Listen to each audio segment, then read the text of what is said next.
Hello everybody, today we're going to go ahead and start surface area and volume. We're going to do it one or two figures at a time, so we're just going to go ahead and do like certain shapes at a time. So today we're going to do rectangular prisms and cylinders. So this stuff I literally pulled off your formula sheet, which hopefully you have. If not, I'm going to have more copies in the room in a little bit. But rectangular prism, basically a box, okay, where all the sides are rectangles. A rectangular or cylinder is two circles that are pieced together basically by a rectangle that's wrapped around those circles. So volume, this is length times width times height, and surface area for it is 2 times length times width plus 2 times length times height plus 2 times width times height. Cylinder, we got the volume is 2 pi r times the height, which 2 pi r is the area of the circle. So you basically find the area of the circle and multiply it by how tall it is. Surface area is 2 pi r squared, so the area of two circles, 1 and 2, plus 2 pi r h. 2 pi r h tells you the measurement of this rectangle that got wrapped around. Now, nets are two-dimensional plans for a 3D figure. So basically, if you take a 3D figure and cut it up or something so it lays flat on the table, that's a net. And typically for a rectangular prism, when you unfold it, it looks like this, where you have the four sides that are wrapped around and then these two endpoints. These two endpoints could be like up here and down here. It's really just want to make sure you have two smaller rectangles on the side and four equal rectangles, or two equal rectangles and two other equal rectangles in the middle. Now a cylinder is the two circles, and then the middle of the cylinder, if you think of it like a label around a soup can, that's just a rectangle that got wrapped around the soup can. So the middle of the cylinder is actually just a rectangle that gets wrapped around these circles. Okay? These circles are bases. Okay? So you will need to recognize what these look like. If you had to find the surface area of a net, like they gave you this picture instead of a 3D picture, all you do is find the surface area of each section, like the area of each section, add it together. So it's kind of like composite figures where it's already cut up, which is nice. So there's three different kind of questions they can ask you about surface area and volume. One is just straight up finding surface area and volume using the formula and going for it. One is finding a missing piece, so they already give you the surface area and volume and want you to work backwards to find like the height or the length or something. And then the last one is word problems, where sometimes they don't even tell you to find surface area or volume. They just say they want to cover something, which covering or wrapping goes on the outside, it's surface area. If they're talking about stuff that goes inside, it's volume. So we're going to talk about those three kinds of problems today. So when you're trying to find volume and surface area, you need to identify the formula, find the dimensions given, and substitute into the formula. I can't spell, sorry.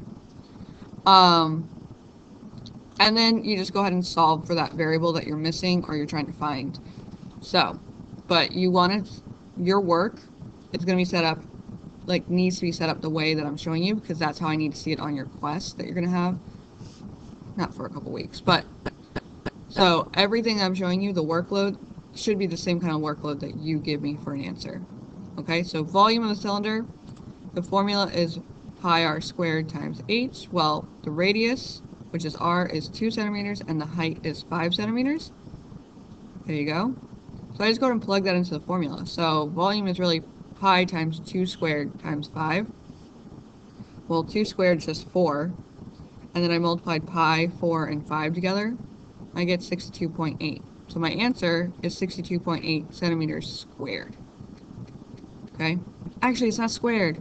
It's not squared. Ignore this 2. That's not supposed to be a 2, because it's volume. Volume is always cubed. Okay? That should be a 3. There we go. That makes more sense. So you guys are going to try it on your own for, not a cylinder. Gosh. Guys, I made this at like 10 o'clock last night. For a prism. We're going to pretend like this actually spells out prism. Okay? It's a rectangular prism. Find the surface area of it, and you're good to go. Okay, so moving on to finding a missing attribute. We're still following the same steps. Identify the formula, find the dimensions that are given and substitute into the formula, and then solve for the missing variable. Okay? Now, example 2. So the rectangular prism has a volume of this. The length is 9.4 feet and the width is 5. Now, what we don't have is the height, so that's what we're trying to find. But we're still using the volume formula. Okay? So V equals length times width times height. Now we know that the volume is 291.4. The length is 9.4 and the width is 5. So we really don't know what height is. However, if we plug these things in, height's going to be the only variable left. So that way we can solve for what height is. So the very first thing I'm going to do is do 9 times 5. Because that I can do. It gives me 45. Now it's just a one-step equation. I need to get h by itself. I'm going to go ahead and divide by 45 on both sides. I get h equals 6.48. So my answer, find the height of the rectangular prism, is 6.48 feet. Okay, because it's a dimension. Dimensions are always just going to be feet, inches, no squares, no cubes, nothing. Okay? So you guys are going to try this one on your own as well. The last thing is word problems, where you kind of just have to read the word problem, think about what they're asking for, and solve like normally. So, example 3, a cosmetic company that makes small cylinder bars, cylindrical bars, so that means it's a cylinder of soap, wraps the bar in plastic wrap prior to shipping. Well, wrapping means they're talking about the outside, okay? When they're talking about putting something around the outside of a shape, that is surface area, okay? So how much plastic wrap is needed to cover's another good word, the bar of soap, when the diameter is 5 and the height is 2. So that's what we're going to go ahead. We're finding surface area for this cylinder bar of soap, okay? So surface area for a cylinder, I need to go ahead and plug it in. So I have the diameter is 5, which means my radius is half of that, 2.5. The height is 2, and pi, they told me to use 3.14. So I'm going to go ahead and plug that into this. Oops, sorry, other things popping up. So 2 times 3.14 times 2.5 squared plus 2 times 3.14 times 2.5 times 2. Now, because I'm trying to find surface area, I just need to simplify this. So the very first thing I'm going to do is square this, because exponents are supposed to come first. Okay? Then I can go ahead and do my multiplication. So I multiplied all 3 of these together, and I multiplied all 4 of these together. I end up getting, a lot of things. 39.25 for the first term and 31.4 for the second. Go ahead and add those together, you get 70.65. So that is my answer, is 70.65 centimeters squared, because I'm dealing with surface area. So you guys are going to do this one about a fish tank, and it's asking you how much water needs to fill the tank. Fill means inside, so if that's not surface area, that's volume. When we're trying to figure out how much space is inside, that is volume. So you're looking for a volume formula. That's my only hint I'm going to give you. Okay? So that's it for the video. We will go over questions in a few minutes, and yeah, that's it. Bye, guys.